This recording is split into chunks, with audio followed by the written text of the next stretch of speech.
And of course, it did not play the intro video. Not bad, not bad. So, as I was out sick like a dog, the world was hit by a new threat, the Hantavirus.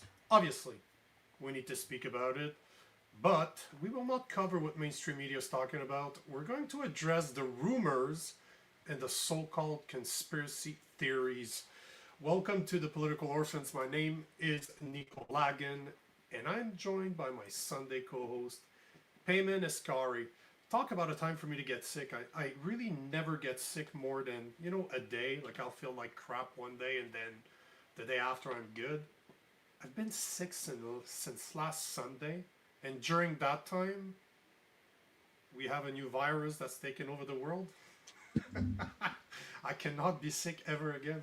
Never, never again. So, guys, I apologize for not being there for 4 days, but I got good news. The hotline should be working. So, hopefully, today we can start taking real calls from you guys starting in the second half of the show. But for now, let's talk antivirus. Let's talk about what you guys have been hearing, because that's a question I have for you guys. I have a few conspiracy theories. Are they really conspiracy theories? Or are they not? We'll see.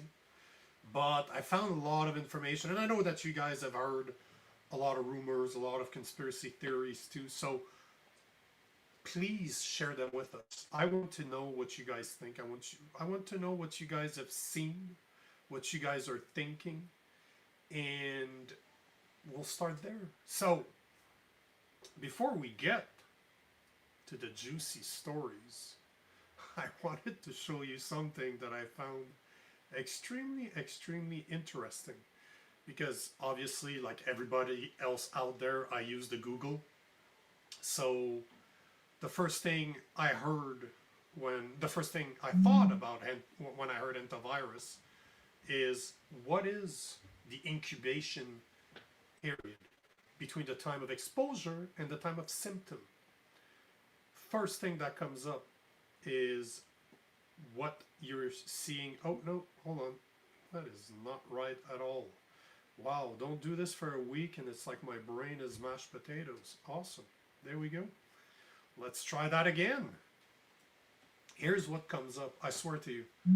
If you Google right now, what is the incubation period between exposure and symptoms? The first thing that comes up is the Government of Canada's website. And there's a few things, as you can see, they go into detail about what the antivirus is about and what you should be scared about. But there's a couple of things that we need to be aware of right here. Talk about incubation period. As per the Government of Canada, that's pretty standard across the board. You're looking to 2 to 4 weeks, going up to 2 months.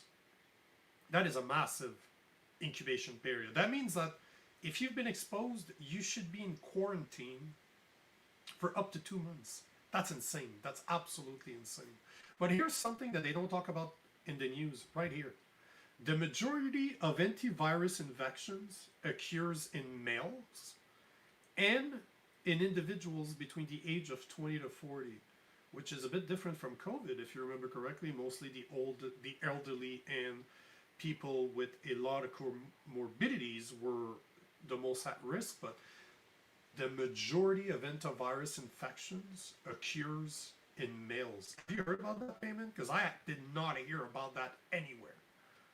No, I'm not. I'm not paying attention to anything these organizations are saying, and I hope that the rest of the people similarly are tired of this. We went through 6 years of this, where we Yep. were screaming that the sky is falling. You know, the World Health Organization pandemic treaty.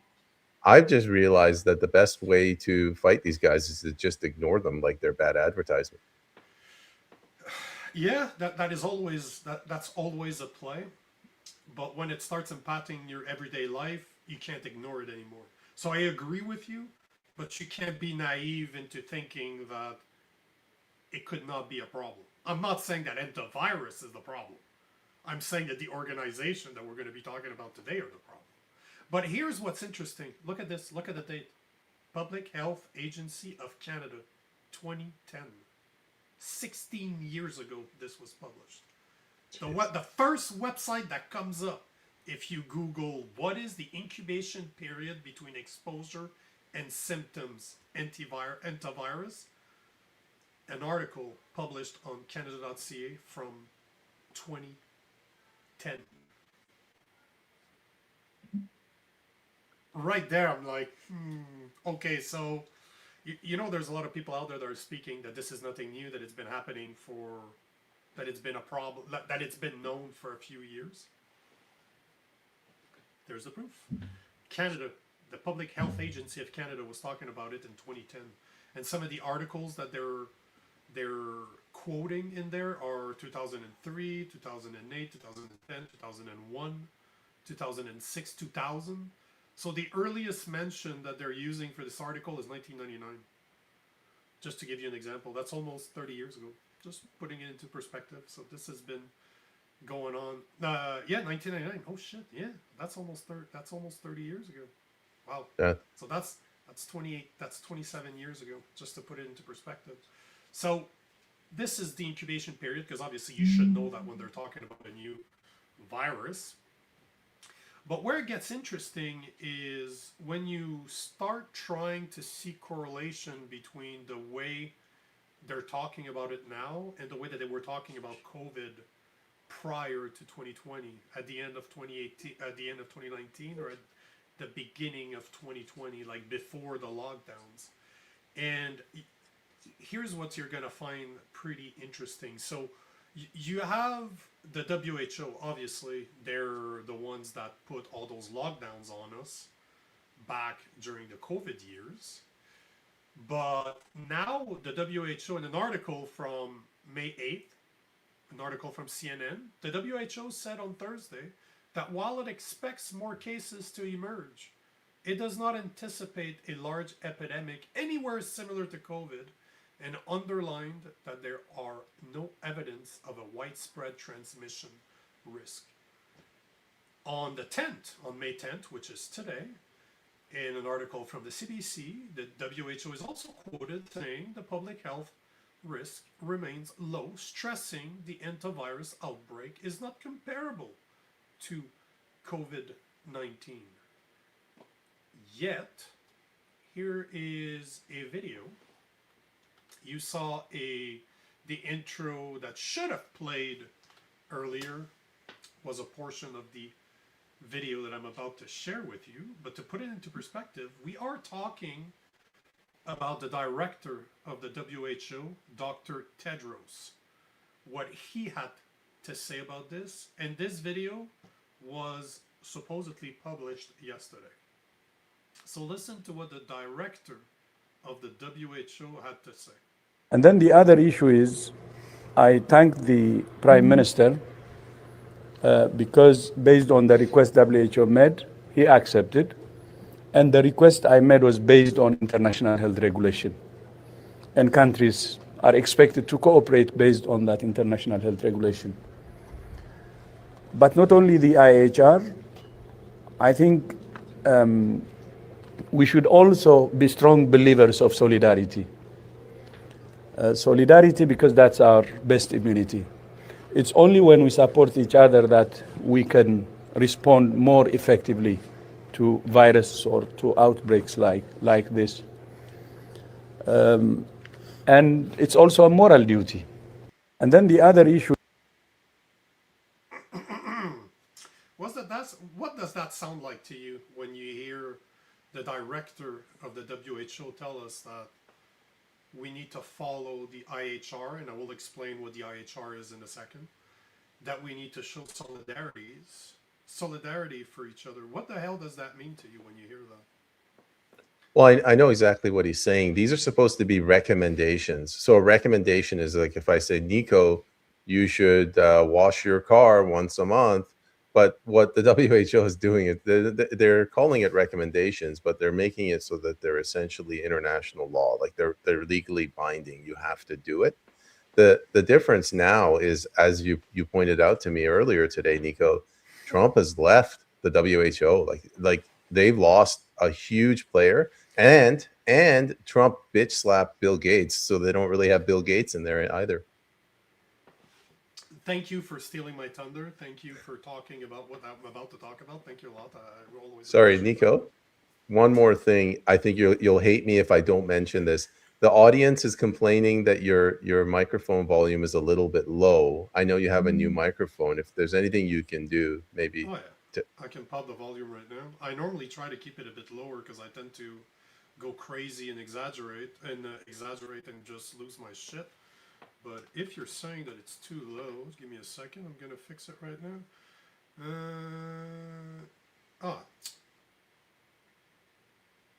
Hold on here.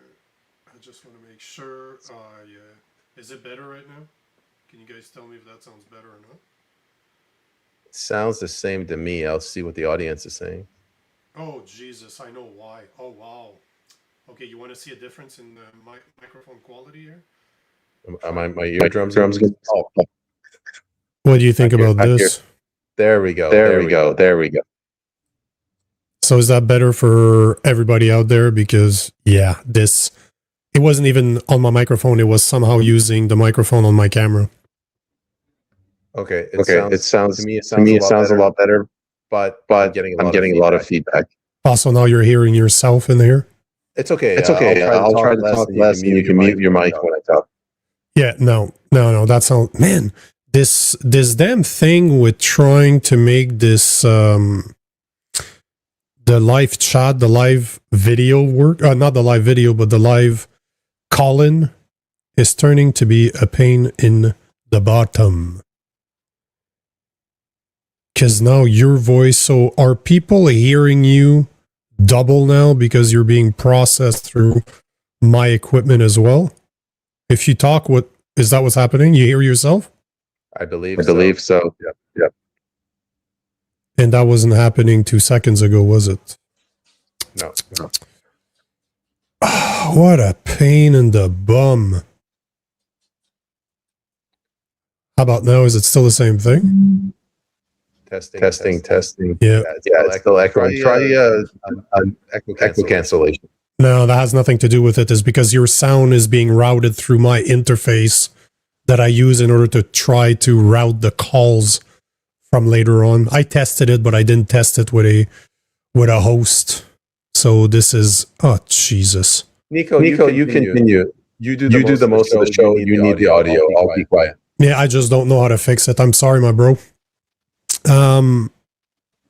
Going back to what I was talking about.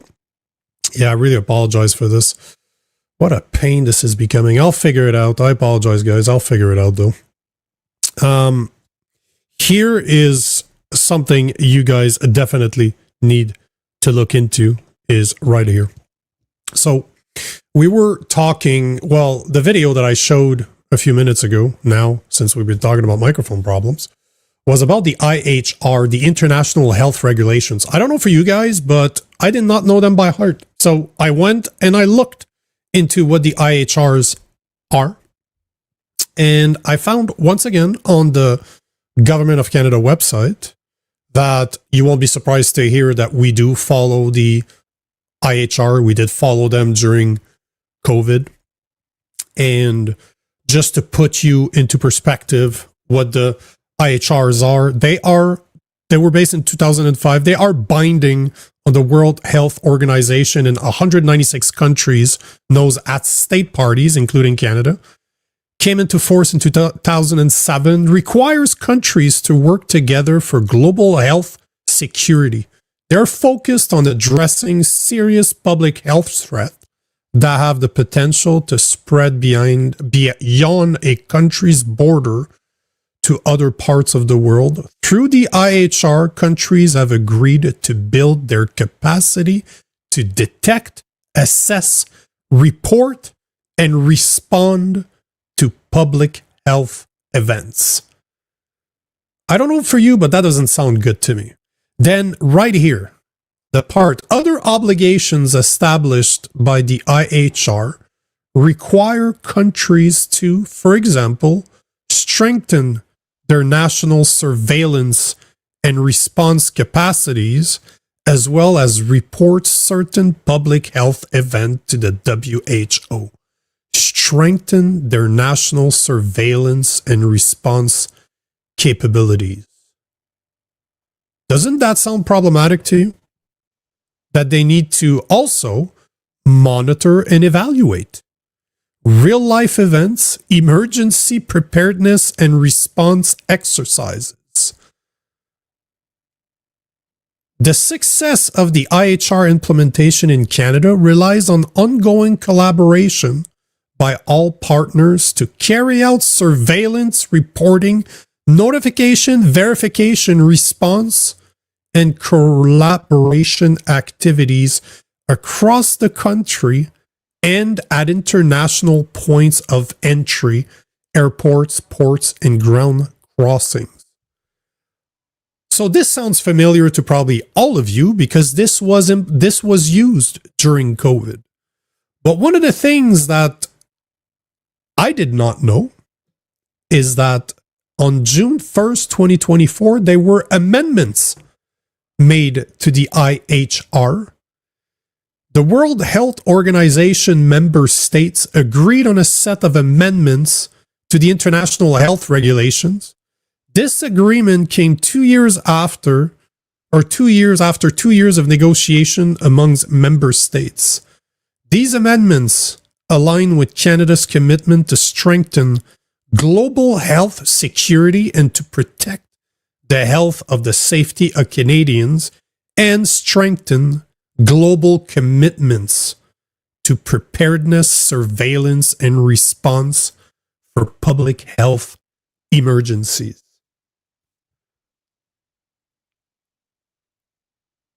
Doesn't that sound scary as hell to you guys? I'm just going to jump in. I see you're muted your mic. Thank you. The IHR, this is, can you hear me? Now I don't think your sound works. Could you guys hear him when I muted myself, or you couldn't hear him? Can anybody say if you guys could hear Peyman when I was muted? Or yes, awesome. Okay, go for it, man. Yeah, the IHR, it was pushed through during the Biden administration. The Biden administration was peak climate change.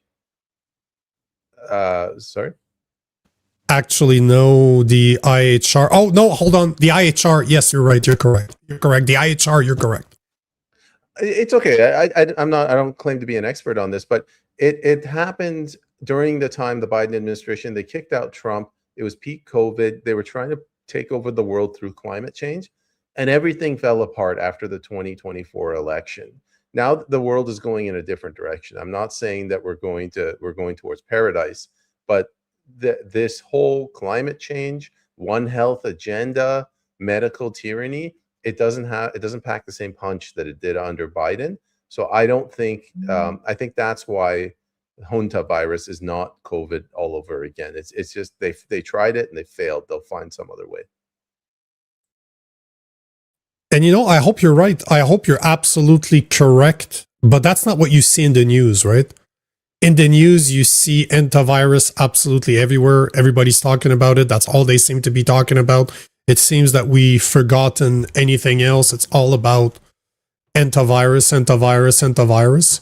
But the whole point about this is kind of to show you the similarities I saw with COVID as I was looking into this today, because first I'll go back to what you said earlier. It is true that Donald Trump, the president of the US, initiated the formal withdrawal of the United States from the World Health Organization on January 20th, 2025. So it is in process that they will no longer be part of the WHO. So obviously the IHR will not be applicable to the US, which is a good thing. But obviously this is not what we're seeing in Canada.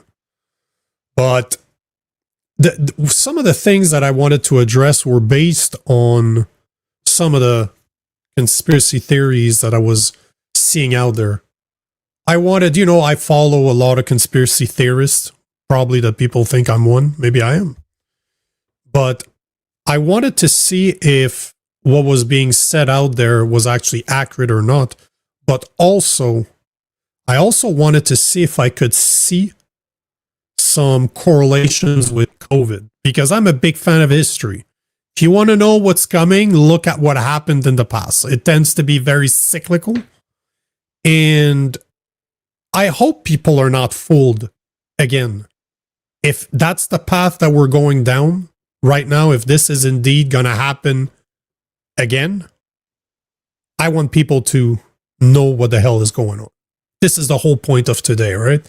So one of the conspiracy that I've seen out there is that Moderna has been working on a vaccine since 2024, a Hantavirus vaccine since 2024. Because if you remember, that's what was happening with COVID-2, right? We found out later that the vaccine was already in the works prior to COVID becoming a world pandemic. So is that what we're seeing now? Well, it turns out that that's not a conspiracy theory at all. Korea University, that this article is from September 9th, 2024. Korea University Vaccine Innovation Center teams up with Moderna on mRNA-based antivirus vaccine development. So that is not a conspiracy theory. So if you've seen it out there, it is actually a fact, and it is true that Moderna has been working on a vaccine since 2024. Not only that, not only have they been working on a vaccine, but I don't know if you guys heard about this, but ever since the announcement that Moderna has been working on a vaccine, which they talked about this week, their stock has gone up 16%. Moderna Inc.'s shares rose 16% on Friday after Bloomberg reported the company confirmed its research on antivirus vaccines. This is what we're seeing. Something like what's happening on the cruise. Now Moderna admitting that they've been working on a vaccine for 2 years now. That somehow boosts. People are not worried about this. This is no, this is okay. Oh, they have a vaccine already. Goddamn, we're going to be saved. But this is not a conspiracy theorist. It's not a conspiracy theory. It's actually fact. We're talking about some very mainstream places like Bloomberg are reporting that they've been working on it for a long time now. Now, the thing that I'm seeing everywhere, and it kind of corroborates what you've been saying, is there's nothing here, right? The antivirus is whatever. Don't care. Nobody, like, I don't care. I don't talk about it. I don't watch it. So whatever. I don't know if you remember this, but this is exactly what our public health expert did during COVID. Because one of the conspiracies that I keep on hearing is that our public health experts are purposely downplaying the risk of the antivirus, just like they did during COVID-19. Now, COVID-19 was a while ago. Like, it's hard for me to believe, even as we speak about this, that we started hearing about this in January 2020. 6 years ago, man. It's insane to me to even think about how long this has been in our lives, but you guys might have not remembered this. I did not know this. I did not even know. I was still working for the man during those days. I didn't have time to be on the social media. I was busy selling contracts to high-end customers. But look at this. Look at what I digged out. A World Health Organization Twitter post, because back then it was Twitter, dated January 14th, 2020. Preliminary investigation conducted by the Chinese authority have found no clear evidence of human-to-human transmission of the novel coronavirus identified in #Wuhan, #China. This was January 14th, 2020. Then, 6 days later, not even a week later, the WHO posts on Twitter again. It is now very clear from the latest information that there is at least some human-to-human transmission of COVID-2019 infectious among healthcare workers strengthen the evidence for this. So there is transmission between human to human, and infections among healthcare workers strengthen this evidence. That was 2 days after. That was, my apologies, 6 days after, on January 20th. Then, 2 days after that, on January 22nd, the WHO, this is on the website of the WHO. The WHO's mission to Wuhan issued a statement saying that evidence suggests human-to-human transmission in Wuhan, but that more investigation was needed to understand the full extent of transmission. Then it's okay if you forgot. But 7 days after that, on January 30th, 2020, the EC advised the Director General that the outbreak now meet the criteria for a PHEIC. The P, that stands for Public Health Emergency of International Concern, which, for your information, the PHEIC designation is the highest level of alert issued by the WHO, declared when an extraordinary, sudden, or serious event poses a risk to other nations through the international speed of disease or spread of disease. It serves as a formal call to action and a last resort. That was January 30th. And then around March 16th, both in the US and in Canada, we started our 2 weeks to flatten the curve, which turned into 2 years of lockdown, vaccines, and vaccine passports to be able to go to the restaurants. So are health experts downplaying the hantavirus just like they did pre-COVID-19 pandemic? You tell me. I'm just presenting the fact. We went from January 14th, this is not a problem. January 20th, oops, there might be transmission human to human. On the 22nd, yeah, there's definitely transmissions from human to human. On the 30th, 16 days before they told us that there was no problem, or after they told us there was no problem, yeah, this is a world pandemic and this is a massive problem. Then a month and a half after that, we were entering the 2 weeks to flatten the curve that turned into 2 years of lockdown. Before, I got one more conspiracy theory for you guys. Let me share my screen again. Let's update this. Pow. Comes from Instagram. It reports, and I'm going to air quote report here. Canada is preparing to spend $20 billion on the new hantavirus vaccine expected in 6 months, while also dropping another $10 billion on masks and PPE. Canadians are struggling with housing and food costs, but somehow there's always billions ready for this. I'm sure you guys have seen this. This has gone viral all over the place. I've seen it on Instagram. I've seen it on X. I did some research, and unfortunately, or fortunately, however you want to see it, I could not find any proof of this. And all I'm going to say is I couldn't find any proof. But if you do have proof, if you found something that proves this, please send it to me. I want to see it. Send it to info@thepoliticalorphans.com. I want to see it. But it is worth mentioning that the total projected budget for Health Canada, the department at the federal level that takes care of this, is $10.4 billion. That's their entire budget. That's the whole entire budget of the Department of Health of Canada is $10.4 billion. So if it's true that they are preparing to spend another $20 billion on the new hantavirus vaccine on top of another $10 billion on masks and PPEs, that means they're quadrupling their budget, their 2027 budget, which no proof of this.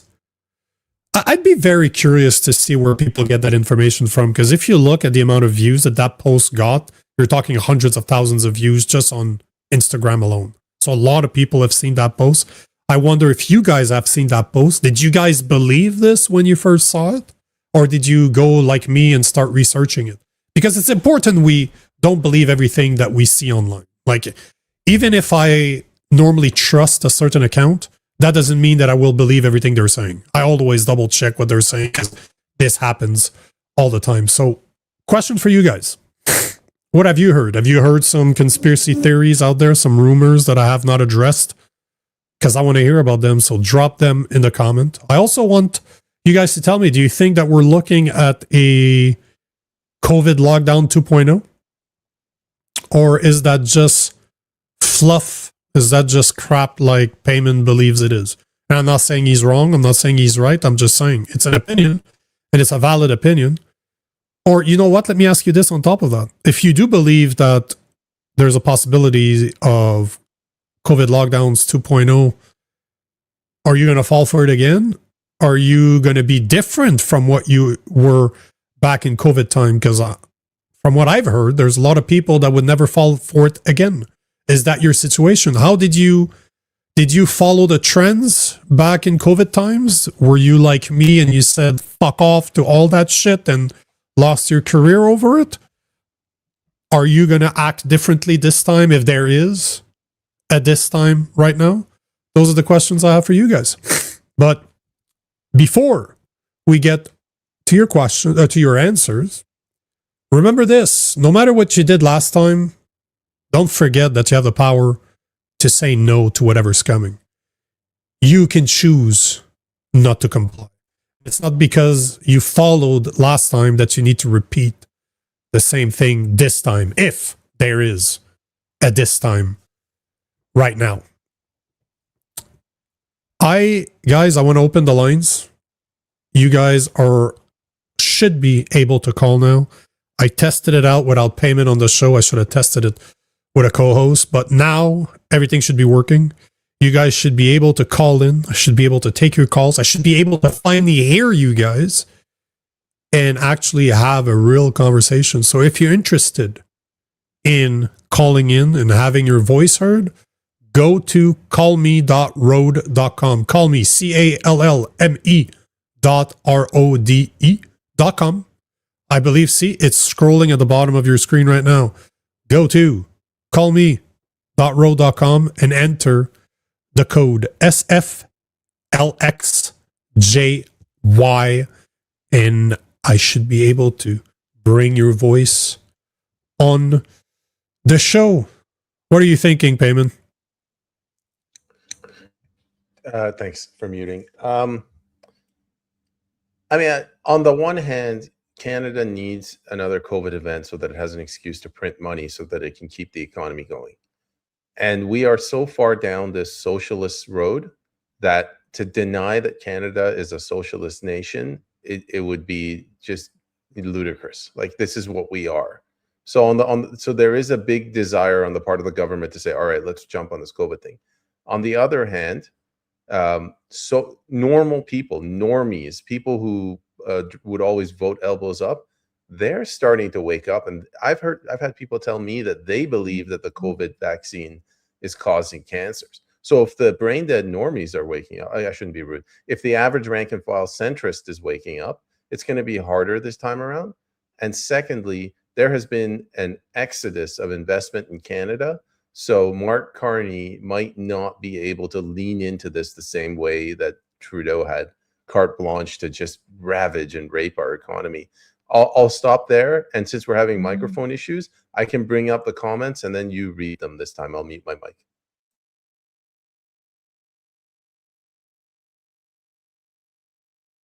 Sorry, I'm muted. No, you can read them. I'll address them. You read them. All right, let's see what we got. First one, just is Serena Modaferi says, "Missed you, Nico. Glad you are feeling better." So thank you, Serena. How about this one? Maybe you'd like to address this. Derek Cruz says, "The only way they can justify mail-in votes is another pandemic." Damn, that's that's an interesting point of view. It would definitely do that, but you know, I see it as more than that. This is now. Am I saying it's going to happen or not? I don't know. To me, in my opinion, it's a matter of time. It's a matter of time before we see another COVID-19 style pandemic. To me, it's just a matter of time. The fact that they added more amendments that seems to connect the world even more together since COVID that were not in place during COVID just tells me that something else is there. Those people want power not to leave it on the table. If they are passing things that seems to be tyrannical, guess what? They have plans to use it. So I would push it even further. You're thinking mail-in ballots. It doesn't even matter, man. You do realize that governments could go on emergencies and stop elections, right? Like, that's the thing. You can look at what's happening in the Ukraine. The Ukraine has not had an election since something like 2019. Why? Because they're in an emergency. They're in a war. So Zelensky has been the president of Ukraine since like 2019 or 2020 because there's no elections, because they're under emergency. You don't think the same thing can happen here in Quebec? During COVID, we had the worst restrictions in North America, if not the world, in Quebec. And you know what they did? They had the emergency, the equivalent of the Emergency Act, but it needed to be renewed every month because it was never meant to be used in an extended fashion. So they renewed it for almost 2 years. They renewed the emergency every month. We got to do it again. Oh, guys, we got to do it again. Oh, guys, we're going to do it again. So I think that mail-in ballots is the least of your concerns. What I see is if this happens again, or when it happens again, and it's going to be a matter of do we fall for it or not. Because the thing to remember, guys, is that they're pushing Bill C2, C8, C9, C12, C16, C22, C25. You're going to have a new C63 that's going to have some social media bans. What do you think happened last time during COVID? Everybody stayed home. Everybody was online. What do you think is going to happen if the government now has the freedom to not only spy on you, but has all the telecommunication companies record you, keep it? They have the power of labeling your text hate speech. They have the power to imprison you. So not only are you stuck at home, but they also have all new types of powers to keep your speech controlled. Because remember, Bill C8 allows the government to cut the internet of anybody they see as a threat to the telecommunication network of Canada. What do you think that means if you're stuck at home, not being able to go anywhere, you can't work? You know what they did during COVID the first time? They tried communists. They literally tried communism by giving people money for not working. You don't think that they're going to do that again? If you look at everything that's coming right now, we have gas prices that are through the roof. We have Kuzma that's supposed to be renegotiated by July 1st. And as per what we're hearing from the US, nothing has been done on the side of Canada in months. They're talking about taking our guns away. They're talking about social media bans. They pass bills criminalizing emotions. They're passing bills giving them the power to remove you from the internet. Now we have the Hantavirus that is not a threat, but as I just proved to you, within the span of 2 weeks, it went from not being a problem to being declared a world pandemic. This is how fast it moves. So this is why I wanted to talk about this, guys, because I want the people out there to understand that shit can happen and will happen again, but it's up to us to do something about it and say no. Because that's a fact. If you say no to this, what are they going to do? Imagine that they tell you to stay home. Nobody stays home. Okay, cool. What are they going to do? They don't have the forces to stop you. They don't. They just don't. What happens if you don't follow what they tell you to do? Are they going to be able to force you? Not really. Not if everybody does it. If there's a couple of people, obviously, yes. But you have to understand that we do have that power. So no matter what you think about this, hopefully, you guys can stand up and just say no if you don't believe in it. And, you know, I'm going to take this from Trevor, another distraction. I hope you're right. I hope you're right that it's just another distraction. I really hope you're right. But I do strongly believe that there will be another situation where they will take full advantage of the policies that they've been passing since COVID in order to pass more. Because if you guys didn't know this, during COVID, they installed a shitload of 5G towers. That's why during COVID, I don't know if you remember this, but everybody was, like a lot of conspiracies were talking about how COVID like 5G interacts with COVID. To most people, that sounds like it's absolutely insane. If you understand how technology works, it's not that insane. I'm not saying that there's proof, because I spoke to some of the biggest names in the COVID conspiracy world, and I'm talking about doctors, I'm talking about virologists, I'm talking about medical experts out there. Some of them report that there are payloads in those vaccines that they cannot explain. They don't know what they do. There's things in a lot of those vaccines, those mRNA vaccines, that they cannot explain what they do. Why are they in those vaccines? And why I'm mentioning 5G, because 5G enables what we call real-time communication. It enables remote control of everything. So, we do have a call. You know what? I'm going to stop talking right here. Don, let's see if we can hear you, Don. Hello?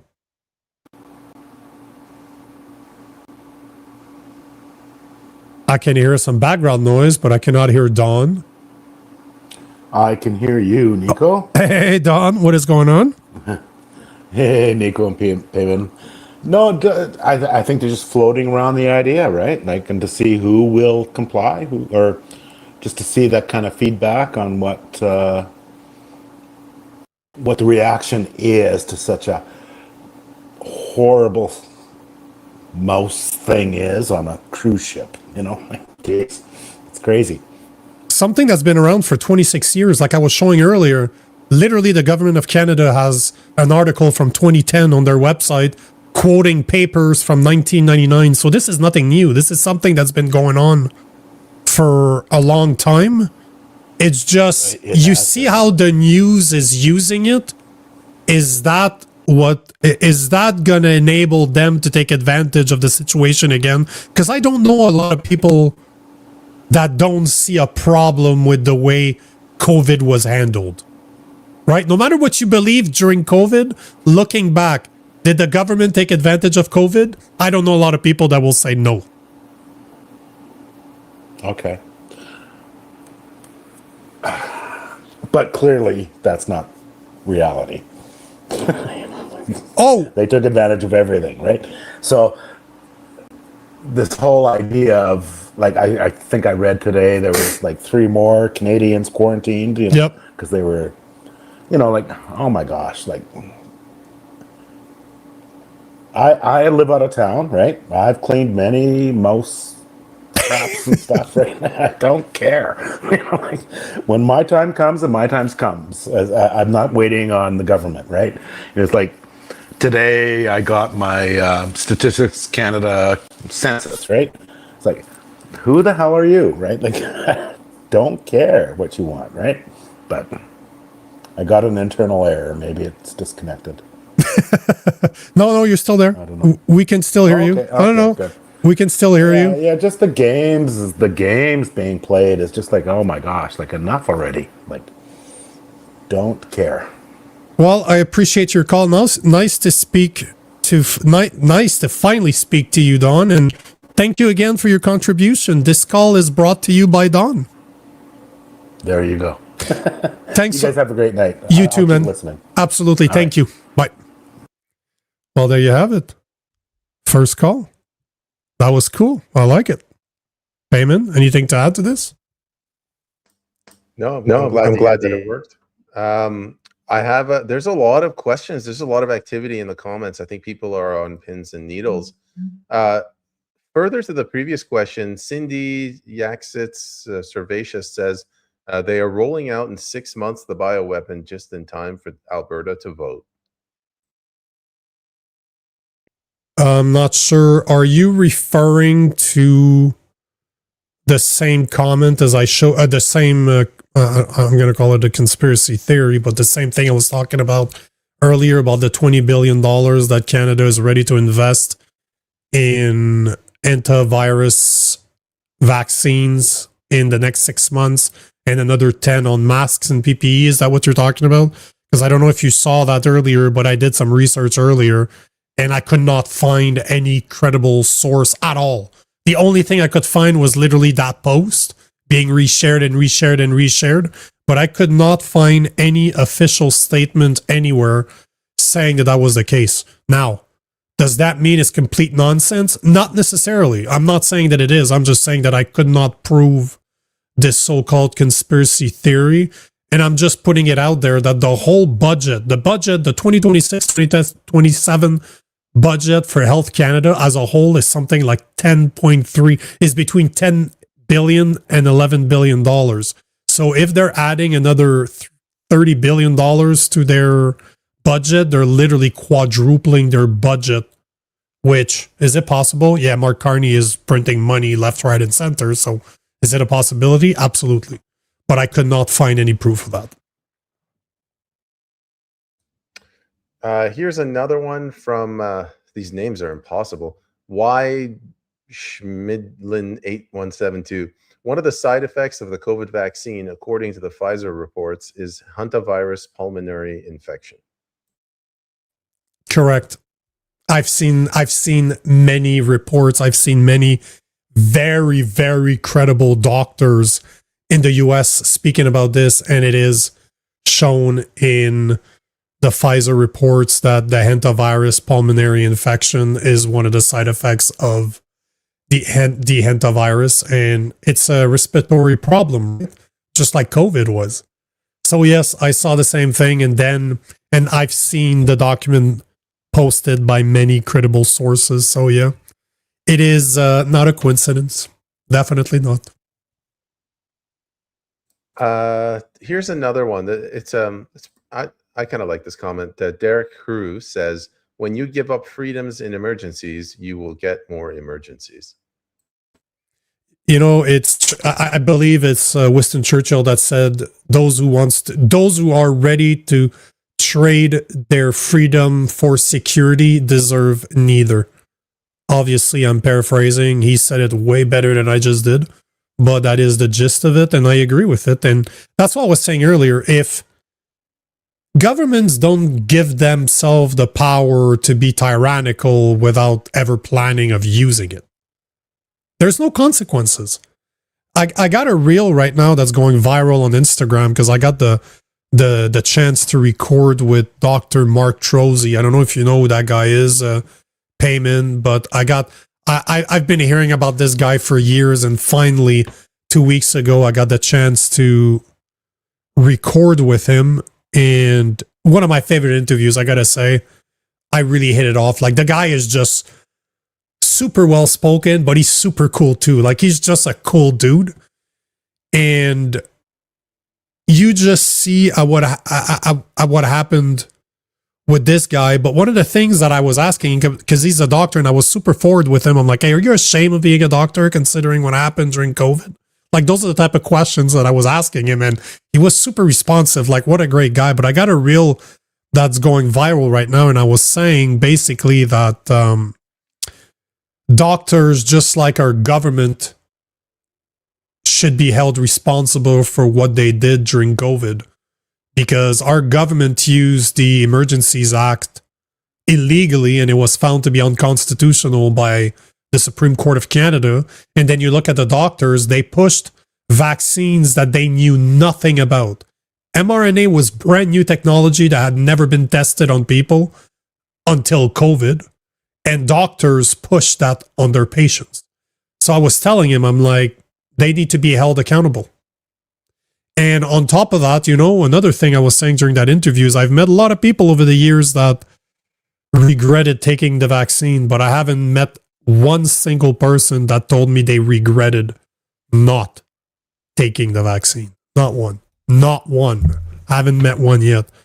And just as an announcement, because I wanted to talk about this earlier, but I completely forgot. At the end of this month, after the interview that I had with Dr. Mark Trozy 2 weeks ago, right after we were done, he sends me an email. He's like, man, I really like the way you run your interviews. I really appreciate it. And I grilled him. Like, I asked him questions that I'm pretty sure he was never asked before. And he invited me to Rhode Island at the Better Way conference that's taking place in Rhode Island at the end of the month. And he told me, he's like, hey man, if you want to come, I'm going to get you a journalist pass so that you can come and attend. And I don't know if you know what the Better Way conference is. I invite you guys to Google it. Who is there? Like, I got some people on there that I've wanted to speak to ever since I started doing podcasting 4 or 5 years ago. People that have been on Joe Rogan's podcast. The list is insane. So I threw that to, because I do work with Vaccine Choice Canada, right? So I emailed Ted Kuntz and I'm like, hey, by the way, have you ever thought about sending journalists to events like this? So it turns out I'm going at the end of the month. I'm going to be in Rhode Island. Not only am I going to be in Rhode Island, but the organizer of the event has agreed to give me a booth where I'm going to set up all my equipment, my cameras, my microphones, and I'm going to be sitting there getting people. Hopefully I get some of the biggest names in the fucking world to come speak to me and have a small conversation. So yeah, this is it's coming up at the end of the month. Just saying, I'm going to go down there as a journalist for Vaccine Choice Canada. I'm really excited about this. This is very cool.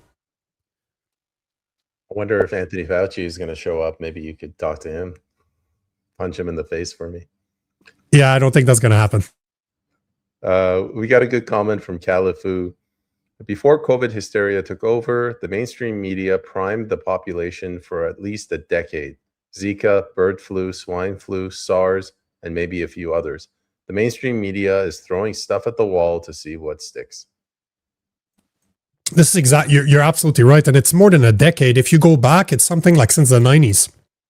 They've been talking, because what are you talking about? You're at least a decade. Yeah, you're probably more talking like 30 years, 40 years. Because remember Zika, remember bird flu, remember SARS. You remember what was the little powder that could come in letters, like that was being sent around? Anthrax. If you look every couple of years, there was a list that I saw not that long ago where the guy just went on with all the viruses in danger. Ebola, do you remember? That was also a problem back in the 90s, beginning of the 2000s. If you start looking at all the viruses that they've advertised to try to scare you, do you think that's a coincidence that if you look at the amount of vaccines, I'm 44 years old. When I was a kid, vaccines, we had a few vaccines, like what, 5 vaccines, 10 vaccines? My son's 10 months old. He's unvaccinated. He got nothing. My wife delivered him 100% naturally. He has not been injected with anything and never will be. By now, if we would have followed all the vaccines that they would have wanted him to have, he would have had more vaccines that I've taken in 44 years. It's insane. It's absolutely insane. I believe that in Canada, I have to research the numbers properly, but I'm like 99% sure that you're looking over 80 to 100 vaccines by the time a kid is 18 if you follow the vaccine schedule in Canada. So do you think it's a coincidence that ever since they've been pushing those Zika, bird flu, swine flu, SARS, Ebola, anthrax, COVID, now Hantavirus, do you think it's a coincidence that the vaccines go up? What did I say earlier? On Friday, Bloomberg announced that Moderna was working on a vaccine. Their stocks went up 16%. Do you think that's a coincidence that they keep on pushing them? We got one more comment. I really want to bring this up for you. Claire says, already bought my virtual pass for the Better Way conference. Well, Claire, I'm gonna be there. I'm very, very excited about this. Being able to set up all my gear. I'm gonna show up with it's gonna be interesting because I'm gonna be traveling.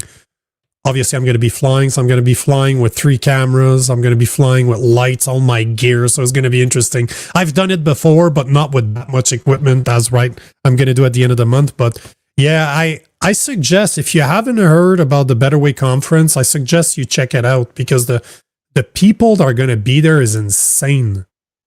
Absolutely insane. I think it's Brett Weinstein or Brent. I'm not saying his last name properly, but he was a doctor at the university in the US that started talking against the woke crap and he ended up losing his job. He's been on Joe Rogan a bunch of time. Is it Yeah, it is. Oh, is it Weinstein? Oh yeah, it is Weinstein. So I don't know if you know this guy. You know this guy, right? Brett Weinstein? Oh, he's amazing. He's going to be there. He's going to be there. He's going to be one of the presenters. So I'm not saying I'm going to make it happen, but I'm going to do my best to make it happen. Can you imagine if I get to sit down with Brett Weinstein, even if it's for 10 minutes, I don't care. How amazing that would be. We're talking about somebody that's on the world level. There's a bunch of those doctors that are there. And I'm telling you, I'm going to do my best to be able to sit down with them and maybe have them come on the show. I'm just saying.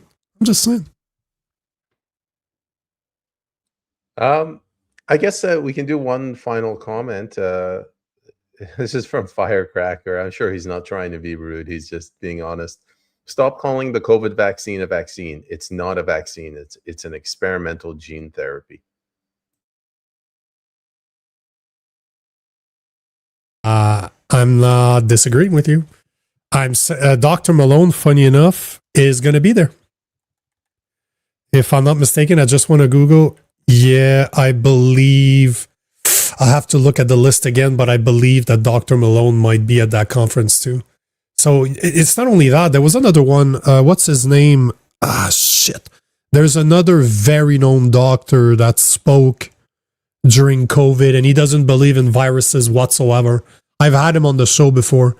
Rob was there, and he was just like, what the fuck is this guy talking about? Viruses don't exist. His name slips my mind right now. But he's a very well-known doctor. I've interviewed him a couple of times. But yeah, I've heard those before, that viruses are not real. I can't prove it. I'm not a doctor. I don't know enough to know if it's true or not. But the people are credible. The ones that are talking about it are credible. So it's hard for me not to agree with them. But I don't know. Is it Peter McCullough? I don't believe so. I know who Peter McCullough is, but I don't believe it's him. All right. Well, I don't know if you want to end the show. Trevor says, great show, guys. Cheers, chat. Great show, guys. Cheers. No, it is not Pierre Corey. I have him. I can find him in my list of guests that I've had because I've had him a few times on the show. He's amazing. He's super known. I don't know what's going on with my brain right now. I'm still recovering. I don't know if you guys can still hear me sniffing, but my nose is absolutely clogged still after a week of being sick. That has never happened to me, so I don't know what the hell's going on. But on that note, guys, we're done. We're 4 minutes over. I apologize for the problems we were having earlier. Well, technically we still are right now, so I still have some work to do, but I'm excited to know that the lines are now open. They're now working. Don was able to call in, so hopefully starting tomorrow, guys, you start taking advantage of the Orphans hotline and call in, because I want to hear from you guys. I want to be able to talk to you voice to voice, and I know it might be stressful. I get it. I fully understand it. But I still want to hear you guys. I want to be able to talk to you guys. Comments are great, but I also want to be able to hear you guys. On that note, tomorrow we're going to be talking census. Because I saw a post over the weekend that was claiming that the census is not, you are not legally obligated to fill out the census. Some people most of what you hear is you have to do it legally. I saw a post by somebody that was very credible saying that it was not illegal not to fill it out. So you were okay to do it. But I need to investigate it. I don't know if it's true or not, but tomorrow we will be talking about. I will do some research. And I also want to talk about that on Tuesday. This is going to be a very interesting one because I've lived in the woods for years during COVID. And one of the things that I was looking at is to have my house 100% off grid. All I was missing to make it happen were solar panels. If I would have stayed there a bit longer, it was going to happen. I would have been 100% off grid. And tomorrow we are talking. I'm going to be joined by Homestead. Not tomorrow, my apologies, on Tuesday. I'm going to be joined by Homestead consultant Don Mitchell to speak about exactly that, how to become 100% self-sufficient when it comes to your food and why you need to be very careful about our food supply. So Tuesday is going to be a very interesting episode. So on that note, we see you guys tomorrow, 7 p.m. Until then,